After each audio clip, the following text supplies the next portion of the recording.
আপনারা যারা ফার্নিচার তৈরি করতে চাচ্ছেন অবশ্যই ভিডিওগুলো দেখুন, ডিজাইনগুলো দেখুন, আপনাদের ভালো লাগবে। আসসালামু আলাইকুম, সবাই কেমন আছেন?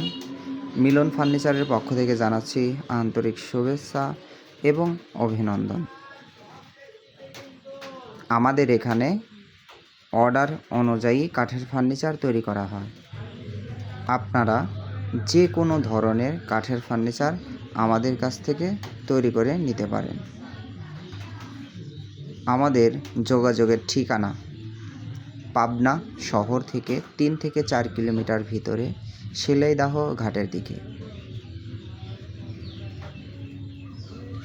আপনারা যারা ফার্নিচার তৈরি করতে চাচ্ছেন তারা অবশ্যই 5টি বিষয় ভালোভাবে খেয়াল করে নেবেন। প্রথম বিষয় হলো, আপনি যখন কাঠ চিরাই করবেন তা যেন বয়স্ক এবং পোক্ত এবং মজবুত কাঠের হয়, যেমন মেহগনি, আকাশমণি, সেগুন, কাঁঠাল। এই কাঠগুলো দিয়ে ফার্নিচার অবশ্যই ভালো হবে। সাথে রয়েছে শিশু কাঠ এবং শিলকড়ই কাঠ। এই সব কাঠগুলো দিয়ে আপনারা যখন ফার্নিচার তৈরি করবেন অবশ্যই আপনাদের ফার্নিচারগুলো ভালো হবে। বিশেষ করে মনে রাখবেন, কাঠে যেন সম্পূর্ণ সার থাকে।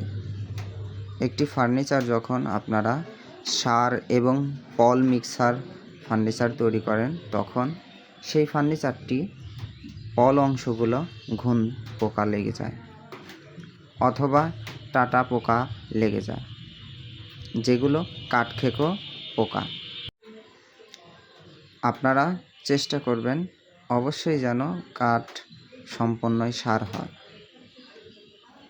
দ্বিতীয় বিষয় হলো, আপনারা 3 ডিপার্টমেন্টে মিস্ত্রি অবশ্যই ভালো মানের নিতে হবে। মিস্ত্রি যদি ভালো মানের না নেন তাহলে এই ফার্নিচারগুলো কখনোই আধুনিক, টেকসই, মজবুত হবে না।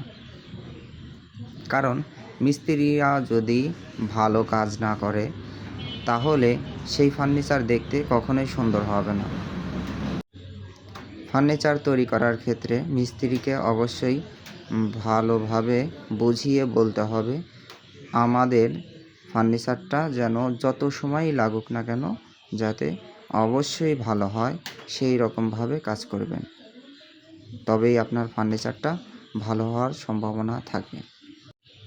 তৃতীয় বিষয় হলো, আপনারা ভালোভাবে খেয়াল করে দেখবেন যাতে আপনাদের ফার্নিচারগুলো 100% 1 নম্বর যতগুলো ম্যাটেরিয়াল রয়েছে সেই ম্যাটেরিয়াল 1 নম্বর হতে হবে। যদি আপনার ফার্নিচারের আঠা, লোহা এবং যাবতীয় জিনিস যা লাগে ফার্নিচার তৈরি করার ক্ষেত্রে যদি 1 নম্বর না হয় তাহলে সেই ফার্নিচারটা কখনোই ভালো হবে না এবং টেকসই হবে না। চতুর্থ বিষয় হলো, আপনারা যখন রঙের মালগুলো কিনবেন তখন অবশ্যই ভালো মানের 1 নম্বর রঙের মাল কিনবেন, তবেই আপনার ফার্নিচারটি কালারফুল এবং ভালো হবে। পঞ্চম বিষয় হলো, আপনি যে দোকানেই অর্ডার করেন না কেন অথবা আপনার বাসায় ফার্নিচার তৈরি করেন না কেন, মিস্ত্রির কাছে গিয়ে তদারকি করতে হবে। যা আপনাকে দেখে বুঝে নিতে হবে আপনার ফার্নিচারটি 1 নম্বরভাবে হচ্ছে নাকি, আপনার ডিজাইন অনুযায়ী হচ্ছে নাকি এবং ভালো মানের হচ্ছে নাকি। তা যদি আপনি বুঝে না নেন তাহলে মিস্ত্রি অবশ্যই আপনাকে ধোঁকা দিতে পারে। আপনারা খেয়াল করে দেখবেন অথবা ফার্নিচার দোকানি যারা তাদের দোকানে গিয়ে ভালোভাবে কাঠের ভিতরে অংশগুলো দেখবেন যাতে আপনার ফার্নিচারগুলো অবশ্যই ভালো হয়, সেরকমভাবেই তৈরি করে নেবেন। সবাই ভালো থাকবেন। আল্লাহ হাফেজ।